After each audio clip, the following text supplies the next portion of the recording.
Hey friends, welcome back to TJKidz Super Fun Stories, where imagination becomes reality.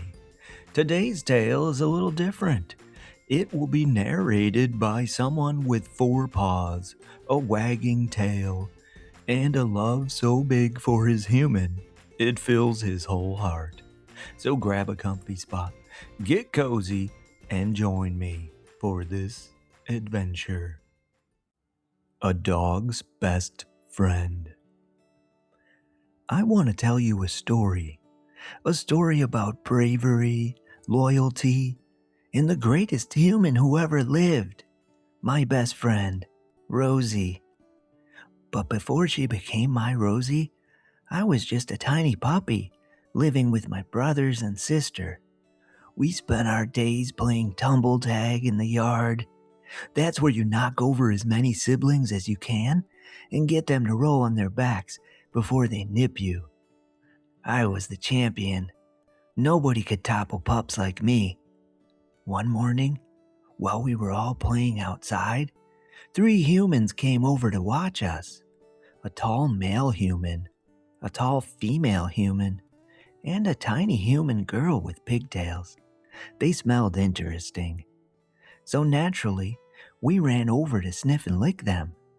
That's how you say hello when you're a dog. They laughed and picked me up. At first I thought, wow, a hug, new playmates. But then they started walking away with me. They took me away from my mama, away from my brothers and my sister, away from everything I knew. That's when it hit me. I was being kidnapped. I cried the whole car ride. I pressed my nose to the window, hoping Mama would chase after us. She never did. I didn't know where they were taking me. I didn't know why. I didn't know anything except I was scared. When we got to their house, everything smelled wrong. It was too clean and too unfamiliar. I was nervous, so naturally I peed. Right there on the floor. The tall female cleaned it up with some kind of magic white square that drank my pee right off the floor, which I thought was weird. Why would she be collecting my pee? Later that day, I found a nice spot in the house to do my business again. This time it was poop. But right as I began, the tall guy yelled and scooped me up, mid-poop. Mid-poop! Who does that? I wasn't even finished. He carried me outside and set me in the grass. I didn't know if this was my new bathroom or if I was in trouble for something. I didn't know where my mama was. I missed her warm fur. I missed her smell. I missed my siblings. I missed being allowed to potty wherever I wanted. Eventually, the tall female human opened the door and let me back in. Everyone was sitting on this giant soft mountain in the living room. It looked magical. So I hopped up too. It was warm and cozy and perfect. But then the tall guy yelled again and pulled me off. No, he said. That was the first time I heard that word. I didn't know what it meant, but I knew I didn't like it. The next few weeks were confusing. There were so many rules. No biting, no chewing shoes, no peeing inside, no climbing the soft mountain, no freedom. But there was one bright spot. The tiny human girl, Rosie. Rosie was gentle. She smelled like sunshine and freedom. She taught me how to play fetch. She taught me how to play without biting. She gave me belly rubs and let me lick her face as payment. She snuck me treats. She even snuck me into her bed one night. She was my safe place, my favorite human, my whole world. One night, she let me sleep in her room again. And oh boy, her room was full of soft, fluffy creatures, stuffed animals everywhere. I figured she didn't mind if we shared. So, while she slept, I had the best night of my life. I ripped open every single one of those fluffy creatures to see what was inside. It turns out they're filled with the softest, tastiest clouds. I even ate some. It was glorious. But when Rosie woke up, she screamed. Not a fun scream. It was more of a, "What have you done?" scream. The fluffy stuff was everywhere. On the bed, on the floor, in my mouth. She was mad at me for the first time. She didn't let me sleep in her bed for a while after that. But a few days later, she came into the kitchen holding something behind her back. She knelt down and showed me my very first real toy, a stuffed duck named Ducky. He squeaked when I bit him. She said, "This one is yours, only yours." And I loved him so much, I carried him everywhere. I tried really hard not to destroy him. I lasted almost a whole week. After that, Ducky was still Ducky, just flat and skinny Ducky. As Rosie and I grew, we did everything together. She took me on walks every day. She always put this rope around my neck. I think it was so I could stay close to her. She felt safe with me nearby. She even cleaned up my poop for me. I'm still not sure why she wanted it. Maybe she thought I'd step in it.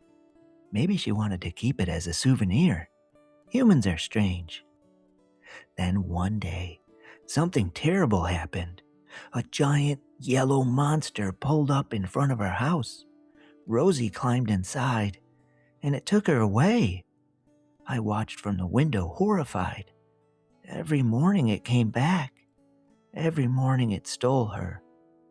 And every afternoon it returned her. I hated that yellow monster. I didn't like it, but there was nothing I could do. So, every morning I licked her goodbye before she climbed into the yellow monster's belly.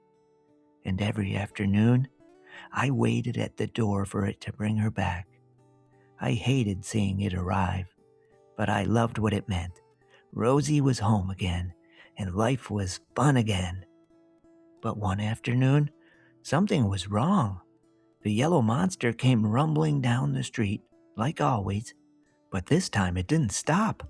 It zoomed right past our house. It didn't open its doors. It didn't give her back. It just kept going. My heart exploded with panic. I bolted through the flappy wall in the door and chased after it. I barked, I ran, I begged it to stop, but it didn't. It just kept going. Eventually I lost it. I sniffed the ground trying to find her scent. I followed the trails through neighborhoods I'd never seen. Then I found some other dogs behind a building. I asked if they were lost too. They told me they were strays. They live in the streets. So I asked them if they knew where the yellow monster took humans. Unfortunately, they didn't know. But one of them told me to watch out for a white van with the evil man. I didn't know what that meant, but it sounded bad. I wandered for hours. I dodged humans riding on rolling metal sticks. I think Rosie used to call them bikes. I almost got run over by the human who brings the paper treasures to every house. You know, the one all the dogs bark at and chase? I sniffed every corner of the world trying to find Rosie. Then I got sidetracked by chasing some squirrels. They're really fast. Part of me was really enjoying all this freedom. But then I remembered. I must find Rosie and save her. Finally, I picked up a scent in the air. It smelled like Rosie. So I followed it, and it led me to a strange building with pictures of teeth on the walls. Teeth without faces. It was horrifying. I looked through the window, and there she was, Rosie, sitting in a chair. A man in a mask was leaning over her. He was holding metal objects, sharp ones. He was going to take her mouth out, just like the pictures. I had to save her. I jumped at the window barking and growling. I tried to break in. I tried to warn her. Mom and Rosie turned and saw me. They looked surprised, maybe even proud. But then, the white van pulled up, the one the strays told me about. They grabbed me. They put me in the van and took me to a place where hundreds of other animals sat in cages. Then they put me in a cage. I thought it was jail. Maybe it was. I didn't know if Rosie escaped the evil tooth man. I didn't know if she still had her mouth. I didn't know anything except that I had failed.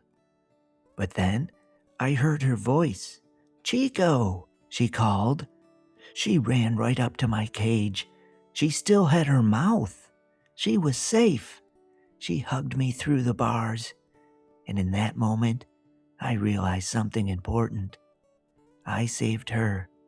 And then she saved me right back. We had so many good years after that.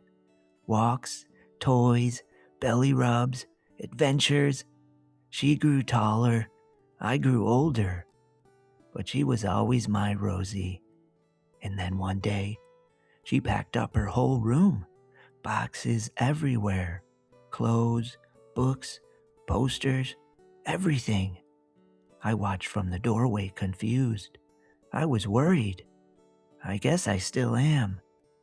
That was a few days ago. And I'm telling you all of this because I think it might be goodbye forever this time.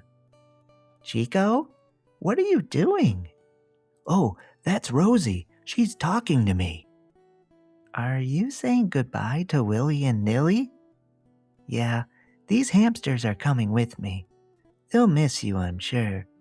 And I'm going to miss you too, boy. But it's just college. I'll be back in a few months. Hey guys, did you hear that? Look how tight she's hugging me. That's love. And hey, she's leaving our bed here again. I think maybe she's coming back after all. Anyway, you two take care of my Rosie. She's the best thing that ever happened to me. The end. And that is the end of our story, friends. Wow, what a journey! We got to hear Chico's whole life. From being a tiny tumble tag champion, to getting kidnapped by a loving family, to destroying an entire zoo of stuffed animals, to chasing a yellow monster, to rescuing Rosie from the evil dentist, to getting rescued right back. And in the end, we learned that even when things change, love doesn't. And that leads me to a moral I learned from today's story. When you really love someone, you don't stop loving them just because life changes. Love stretches, grows, and finds new ways to stay connected. Oh, and friends, next week I'll be on vacation with my family. Probably eating too much ice cream and getting sunburned in weird shapes. So we'll be playing a couple of reruns while I'm away. But not to worry, they're some of my favorites. And I'll be back the week after with some brand new adventures. Well, that's it for today, friends. Thanks for tuning in. See you on the next one. Toodles!